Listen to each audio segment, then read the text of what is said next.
DC fans rejoice. We have a director for Suicide Squad 2, apparently.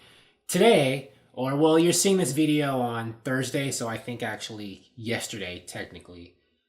Gavin O'Connor, who directed The Accountant, has been tapped to write and direct Suicide Squad 2, according to Variety. And I think this is great news because I saw The Accountant. The Accountant was that movie that starred Ben Affleck as... He was like, I think... He was an assassin, but also an accountant. I forget. I saw the movie, but I have vague memories. But basically, he was an actual accountant who also would, kill people and take assignments. So I think, being an accountant was his cover. He actually did some real accounting work, but I think, his real job was that he would, get involved with people and shoot and, hit and punch them and stuff. It was a good movie, though. It was a movie that was made for a small budget. I forget how much, but it made over $100 million at the box office, the domestic box office. And they're making a sequel to it, and they're bringing Gavin O'Connor back. And it was by Warner Brothers, and Warner Brothers wouldn't ask him to come back if they didn't think he did a good job with the first one, if the first movie wasn't rewarding for them. And I think that's great. He's a talented guy. He's going to write and direct Suicide Squad 2. And I think he's great for Suicide Squad 2 because The Accountant was like a thriller with a lot of action, and it was pretty, hardcore with a lot of the action and the killing and stuff in it. It was that kind of movie.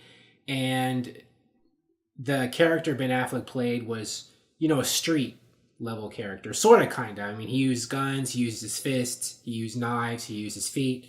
He was a physical hand-to-hand combatant doing dirty things when necessary. And that's exactly the kind of stuff that Suicide Squad does. But The Accountant was still a very enjoyable movie with a good plot, a good script. I know Suicide Squad, the first one, had some storyline execution problems. So O'Connor, as the writer and director, will hopefully be able to make the sequel a bit better. I liked the first Suicide Squad. I think people did a good enough job as they could, given that the production was rushed and all that kind of stuff. But I did notice that it had some pretty big storyline execution problems. But in spite of that, I thought it was a very enjoyable movie, and it made a lot of money, $745 million around theirs. And so that's why they're making a new one, and they want to keep their DC train going. And they have to start making this movie soon, because I think they want it to be released 2019, I think. So they have to start production on it soon, because a lot of the stars of Suicide Squad are going to be in the second one. Margot Robbie, Jared Leto, and Will Smith. They're going to be, they work a lot because they're in-demand actors. And their schedules are only going to be open for a certain amount of time. And they have contracts with DC to play these characters for a certain amount of years. So Suicide Squad 2 has to be made before their contracts run out and while the actors are available during a certain time in the year. So the time is now. That's why Warner Brothers is getting the ball rolling. They got a director, they got a writer, and a good one, and I'm excited. And previously, there have been a lot of directors floated around for possibly directing Suicide Squad 2. There was Mel Gibson a while ago, and then after him, collet-serra, who directed The Shallows with Blake Lively, was in contention, but he dropped out to do Jungle Cruise.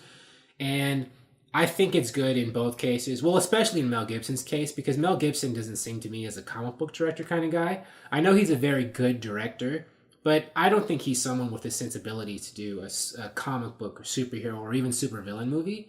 And he's not even into this kind of material anyway. I mean, he gave a quote talking about how he thought superhero movies and Batman v Superman were like crappy movies. And so it's like, why would I hire this guy to do my superhero movie if he basically just said he thinks superhero movies are crap? Especially ones that my studio made. Warner Brothers made Batman vs. Superman.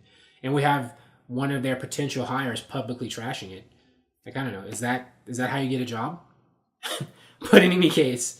collet-serra, I would have been behind him, but he dropped out. I thought The Shallows was good, but he didn't want to do it. He wanted to do something else. So Warner Brothers had to go somewhere else. And I think with O'Connor, they made a good choice. They lucked out, and I have a lot of faith in Suicide Squad 2 now. I just hope with Suicide Squad 2, like I suggested in the previous video, I don't know how to do annotations and end cards yet, so I don't know how to put that in there yet. I'll figure it out, though, eventually.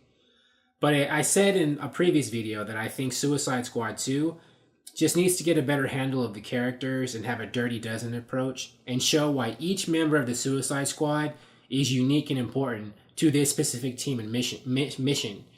Because if you notice in the first Suicide Squad, they had Captain Boomerang, Harley Quinn, Deadshot. But the movie didn't highlight why these and other people were the right choices for this mission. Like Deadshot's an excellent sniper, right? Maybe there has to be a part in the mission where you need someone with an expert marksmanship to shoot something, right? You need someone with who's an expert in swords like Katana to handle another mission. Someone else who's an expert with boomerangs and technology like Captain Boomerang to handle this other part of it, right? That's how you do an ensemble movie like this. And they didn't do that with Suicide Squad 1. They just threw all these characters together and had them do something. So with the sequel, Suicide Squad 2, I hope they really, really emphasize why each member of the squad needs to be there, why they're important for that squad. And with a good writer and director like Gavin O'Connor being hired, I think he'll understand that. And I'm really excited. Warner Brothers is a studio that, you might not know, is really loyal to in-house talent. Like if you direct a movie for Warner Brothers, they'll usually keep you to direct another Warner Brothers movie, etc. So they're like that with a lot of their actors too. That's why Gavin O'Connor, who directed a previous Warner Brothers film, is back for this one. And a lot of the other directors in the DCEU and other places have directed other Warner Brothers films in the past.